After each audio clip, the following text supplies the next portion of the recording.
Hi, it's Fiestaro. Hello, collectives. Okay, so this is your timeless love reading. Okay, so syempre, before tayo mag-start, kung hindi ka pa nakakapag-subscribe, please do subscribe and hit the notification bell para lagi po tayo maging updated sa mga mangyayari pa lang. Okay, and syempre, kung may tanong pagdating sa private reading, just message me sa akin pong FB page for more info as well as kay Perception of Light. Okay?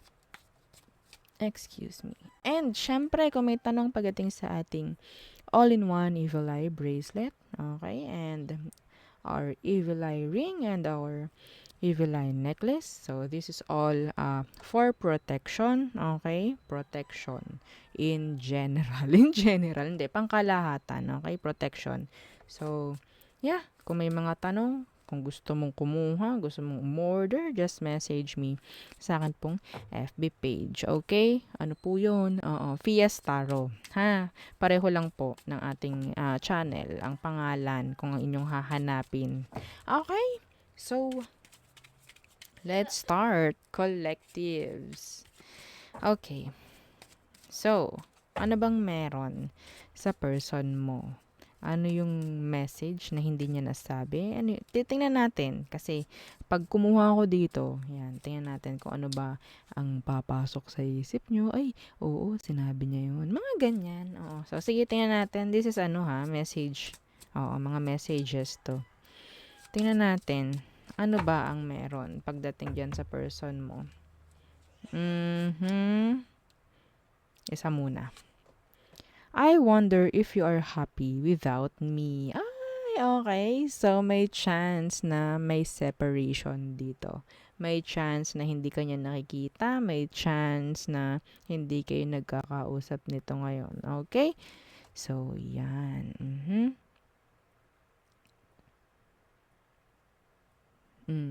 So, may tanong siya pagdating sa situation. Tingnan natin ano pa. So, pwedeng yun nga, meron kayong separation, meron kayong breakup, nasa breakup, iba sa inyo. What else? Ano pang gusto mong sabihin? Person ng mga collectives, ano pa, para malaman nilang ikaw ito. Okay?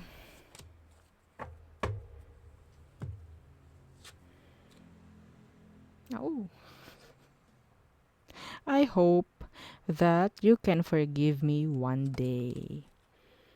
So, I think nakagawa to ng kasalanan sa'yo. Oo. Okay? So, nakagawa to ng kasalanan sa'yo, collectives. Kaya nagkaroon ng separation. Okay? Pwedeng ikaw ang lumayo sa kanya. Yes. Yung iba sa inyo, ikaw ang lumayo sa kanya. Okay? So, tingnan natin, ha?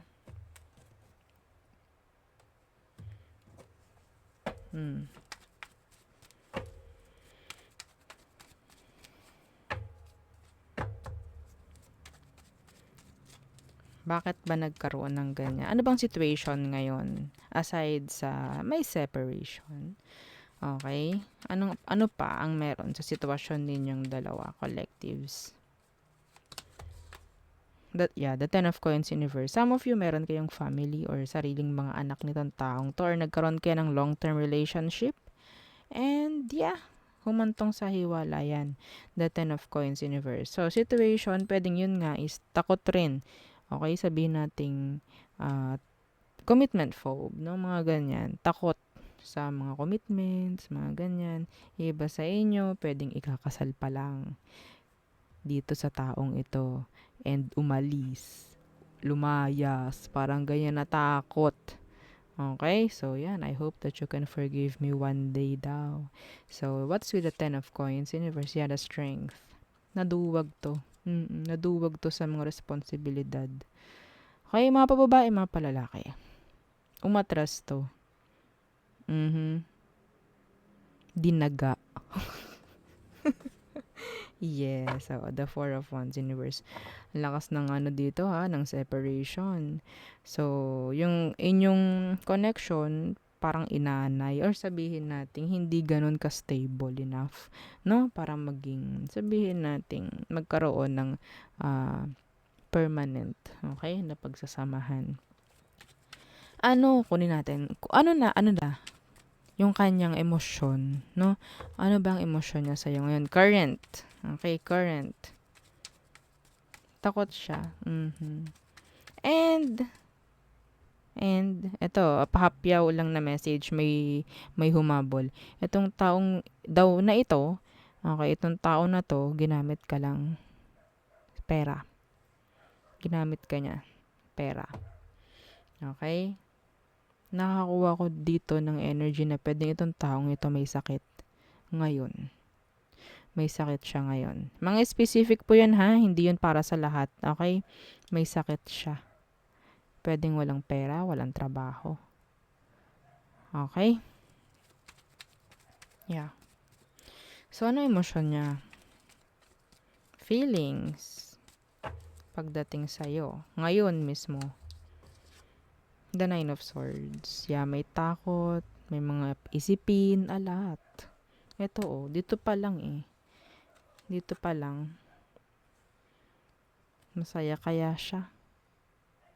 Masaya kaya siya?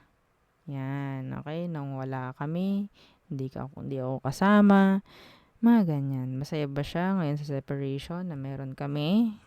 Yan, okay? So, what's with the Nine of Swords? Yeah, the Six of Coins in reverse. Ito siya. And ito, sasama ko to. I hope. Yan, umaasa itong taong ito na one day, o ganyan, na sana mapatawad mo siya. Ito yun, pag-iisip. Pagdating sa forgiveness, na hindi naman niya totally, I guess, pwedeng hindi niya ito sinabi, hindi niya to hiningi sa'yo.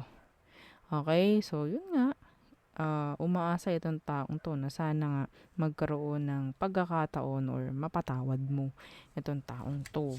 No? Okay. A lot of thinking. Iniisip ka nito palagi. Collectives. Yes. Rumerenta ka sa utak nito ng libre. Okay? Libre. Okay. So, tingnan natin. Ano bang next action niya? May next action kaya itong person mo pagdating sa'yo? The Two of Wands. So, wala. I think ito is pag-iisip. This is delay. This is confused, no? Confusion. What's with the Two of Wands? The Nine of Cups in reverse. Okay. So, sabihin nating gustong-gusto ka niya. Okay? Gustong-gusto ka pero hindi ko alam bakit hindi niya kaya na totally lumapit. The Nine of Cups in reverse, this is sabihin nating para siyang missed opportunity. Excuse me. Unfulfilled. Pwede kasing yun nga kasalanan niya. May kasalanan siya. Parang like, may doubt na gumawa ng aksyon kasi pwedeng alam niya sa sarili niya na hindi mo natatanggapin. Mga ganyan. So, hindi na lang siya gagawa. Pwedeng nagmamanifest na lang ito, nagdarasal, ganyan, na sana magkaroon uli ng as simple as communication sa inyong dalawa. Okay? Yeah. A lot of waiting. Okay. Hindi mo kailangan gumawa or kumilos, no, sa connection na to ngayon. Ang nakuha ko rito, collectives, is wala kayo talagang komunikasyon kahit isa. Okay? Wala. Ni ha, ni ho, wala. Okay? Wala man. Ito, yes, kumustahan, wala. Parang wala itong kabali-balita pagdating sa'yo. Talagang parang nilayuan mo na Or talagang lumayo siya. Parang ganyan. Tingnan natin, ha. Kanya-kanyang dahilan kasi rin. Kanya-kanyang kasalanan yung mga person ninyo sa inyo. Okay. So, ano magiging outcome? Ano magiging outcome? / advice kung meron tayong makikita. Yeah, the Hierophant in reverse. And the Four of Swords. So, nakakakuha ko dito ng parang communication. Okay? Magkakaroon ng communication. Yeah. The Four of Swords in reverse is getting out of the breakup. Getting out of the separation. Parang, okay, enough with this separation. Balik tayo. Pero ang nakikita ko lang dito is just, a simple communication. Okay? Pwedeng sabihin rin nating closure. Okay? Para magkaroon ng sabihin nating peace of mind. Okay? Pareho kayo. Parang ganyan. Okay? Yeah, and the Four of Wands. Wala nang pagbabalikan dito. Okay? Wala nang pagbabalikan dito. The Tower is here. Wala na. Nagunaw na lahat ng nagunaw. Parang ganyan. Ending na to. Totally ending. And yeah, closure is coming. Okay? So, pwedeng simple message. Okay? Like, kumusta? Ganto, ganto, ganyan, ganyan. Sasagot ka. Okay? Nakikita ko, sasagot ka. Okay, that's it. Final. Okay? Yung parang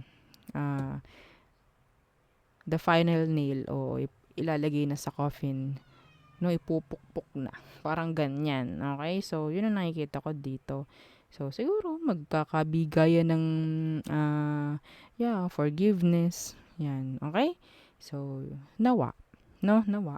Yun ang nakikita ko sa inyo, mga collectives. Okay? So, there. Yun ang ating reading for you. Yeah, this is timeless. Kung may mga ganitong sitwasyon, I guess, darating sa puntong magkakaroon naman ng pagbibigay ng forgiveness sa isa't isa. And, yeah, to move forward para makatulong rin, no, sa inyo, maka-move forward, maka-let go, and magkaroon ng peace of mind, no? So, yeah, yun ang ating reading again. So, again, don't forget to like, share, and subscribe. Okay? So, thank you. Bye!